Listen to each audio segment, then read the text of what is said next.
Bismillahirrohmanirrohim. Assalamualaikum warahmatullahi wabarakatuh. Alhamdulillah, hari ini kita bertemu lagi walaupun dalam kondisi daring ya anak-anak. Bagaimana kabar kalian? Semoga sehat-sehat semua ya. Amin. Baiklah, sesuai dengan jadwal pada pagi hari ini kita akan mempelajari pelajaran akuntansi perbankan syariah. Nah, tapi sebelumnya untuk mengundang rahmat Allah, kita berdoa terlebih dahulu ya. Baik, berdoa di dalam hati, silahkan.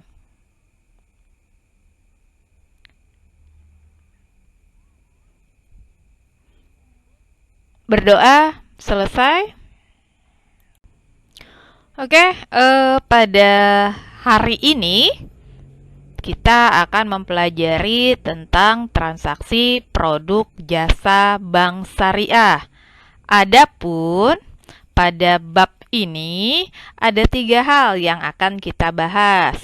Yang pertama adalah jenis-jenis akad pada transaksi. Jenis-jenis akad pada transaksi penghimpunan dana dan penyalur dana bank syariah. 2. Akad pada transaksi produk jasa keuangan atau perbankan syariah lainnya. Dan yang ketiga, menganalisis transaksi selain produk utama jasa perbankan syariah. Tapi untuk hari ini kita akan membahas 1 poin dulu, yakni jenis-jenis akad pada transaksi penghimpunan dana dan penyalur dana bank syariah. Nah, untuk jenis-jenis akad ini sendiri, sebenarnya kalian sudah mengetahui. Ada beberapa yang sudah kita bahas di kelas 11 dulu ya. Nah, tapi pun kemarin juga sudah Ibu berikan tugas ya, ada 14 jenis-jenis akad. Nah, mungkin bisa diingat lagi. Ada beberapa jenis-jenis akad yang diberlakukan pada bank syariah.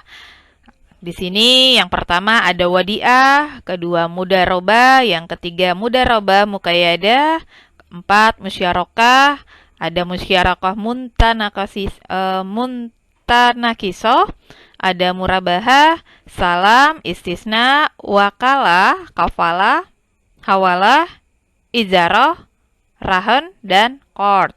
Nah, ini kita akan coba membahas satu persatu secara umum ya.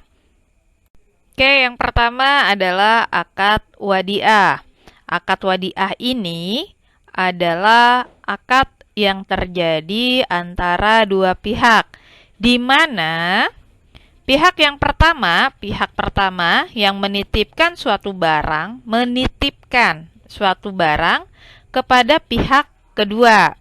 Nah, lembaga keuangan ini menerapkan akad pada rekening giro.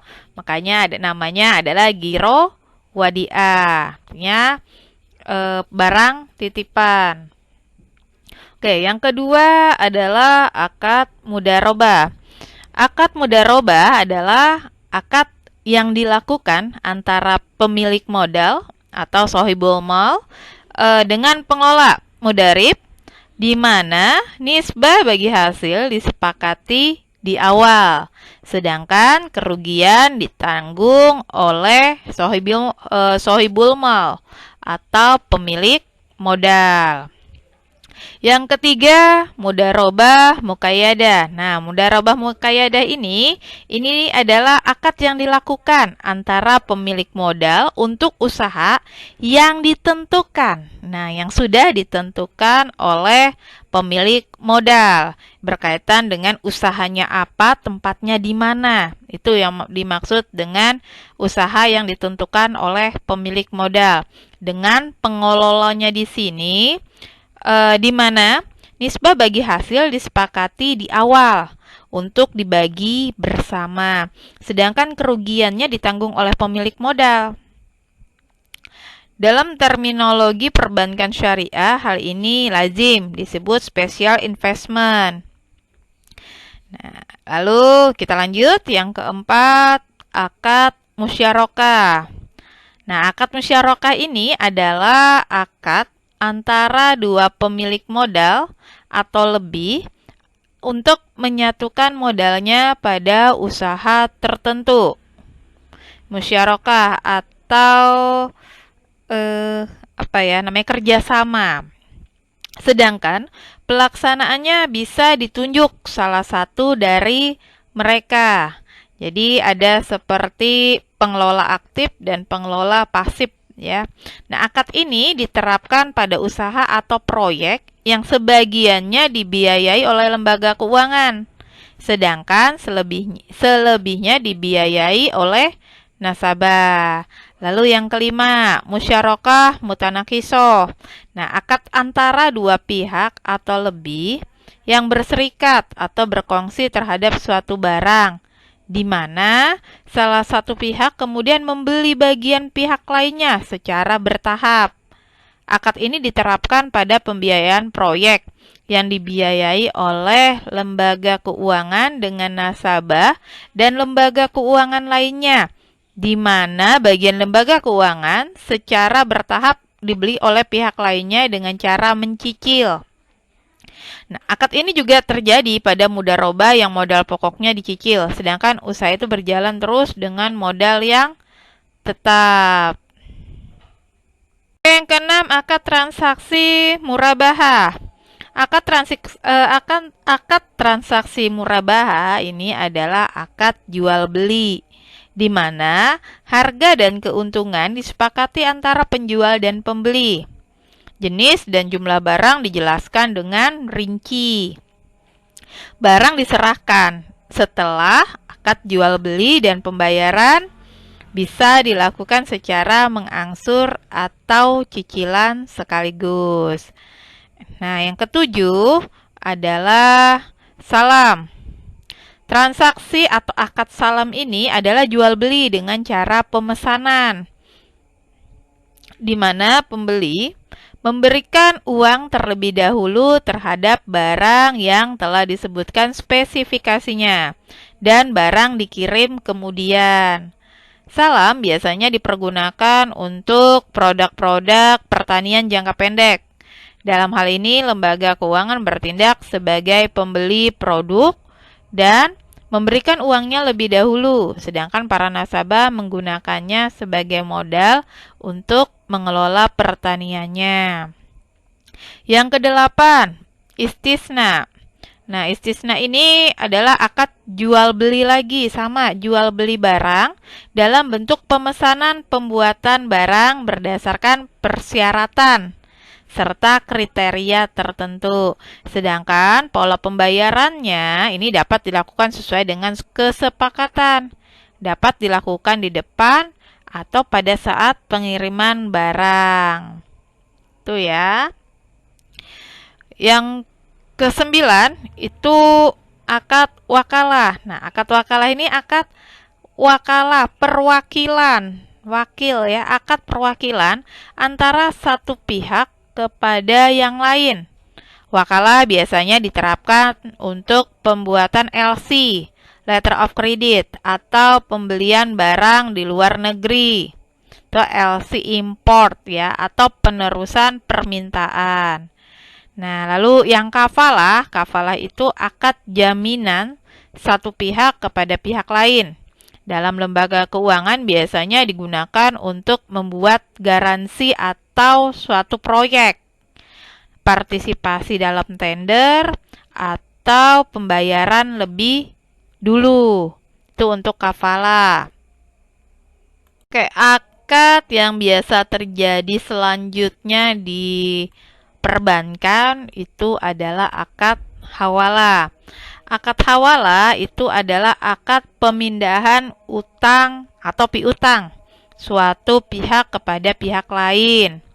Dalam lembaga keuangan, hawalah diterapkan pada fasilitas tambahan kepada nasabah pembiayaan yang ingin menjual produknya kepada pembeli dengan jaminan pembayaran dari pembeli tersebut dalam bentuk giro mundur.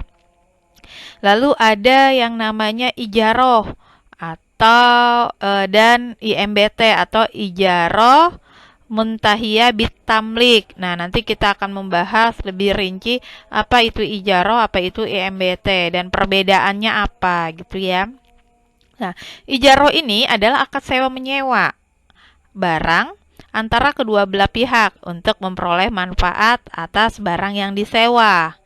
Akad sewa yang terjadi antara lembaga keuangan sebagai pemilik barang dengan nasabah sebagai penyewa dengan cicilan sewa yang sudah termasuk cicilan pokok harga barang, sehingga pada akhir masa perjanjian penyewa dapat membeli barang tersebut dengan sisa harga yang kecil atau diberikan saja oleh bank. Nah, itu ya. Lalu yang ke-13 rahan. Nah, kalau rahan ini biasanya di Pegadaian Syariah. Tapi di bank syariah pun ada. Nah, rahan ini adalah akad menggadaikan barang dari satu pihak kepada pihak yang lain dengan uang sebagai gantinya. Akad ini digunakan sebagai akad tambahan pada pembiayaan yang beresiko dan memerlukan jaminan tambahan. Lembaga keuangan tidak menarik manfaat apapun kecuali biaya pemeliharaan atau keamanan barang tersebut. Dan yang ke-14, yang terakhir adalah akad qard. Nah, akad qard ini adalah pembiayaan kepada nasabah untuk dana talangan segera dalam jangka waktu yang relatif pendek. Dan dana tersebut akan dikembalikan secepatnya sejumlah uang yang digunakannya. Dalam transaksi ini nasabah hanya mengembalikan pokok. Oke, semoga bisa dipahami dari akad-akad yang ada di perbankan syariah. Baik, sebelum kita menutup, sebelum Ibu menutup presentasi pada pagi hari ini, sebagai oleh-oleh buat kalian, tugas buat kalian, nanti bisa membuat ringkasan dari file yang Ibu berikan di Google Classroom. Nah, di situ ada kalian bisa buka di Google Form-nya ya. Di Google Doc-nya, Google dokumennya. Kalian lihat di situ filenya. Dan dari situ silahkan dibaca dan diringkas materinya. Semoga jelas. Terima kasih untuk perhatiannya. Ibu akhiri. Wassalamualaikum warahmatullahi wabarakatuh.